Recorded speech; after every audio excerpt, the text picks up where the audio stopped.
ভাই 250 গ্রাম মাংস দেন দিহি। 250 গ্রাম মাংস বেচি না আপা। দেন না ভাই, এমন করেন কে? আরে আপা কইলাম তো 250 গ্রাম মাংস বেচি না, আধা কেজি নিতে মাংস বেচি না, জানতো? ভাই মাংস কেজি কত করে? মামা একদম 480। 480? আপনি দাঁড়ায় আছেন কেন, জান না? আচ্ছা আমার একটা কাজ করবেন ভাই এনার একটু কর না, আমার 250 গ্রাম মাংস দিতে। ভাই আমার 4 কেজি মাংস দেন। ওই রান্না ল। ভাই কর না। ওই আপা জান, জান তো? ওই বেটা এই গাদাবি কইতে যত সব। আরে ভাই আজকালকার কি আধা কেজির নিচে মাংস বেচে, 250 গ্রাম মাংস চাইতেছে। ওই আপনি যান, পকেটে টাকা নাই, আইসে আবার মাংস খাইতে কইতে যায় এগুলা।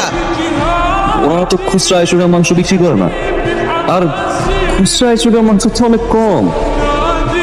আপনি 250 গ্রাম মাংস দিয়ে কি করবেন? আধা কেজির নিচে তো মাংস বেচে না।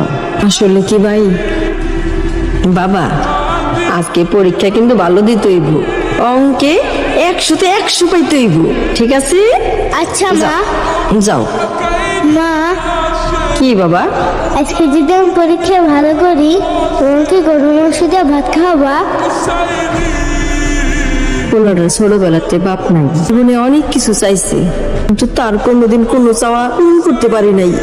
হাইরো মনে পারলাম না ভাই।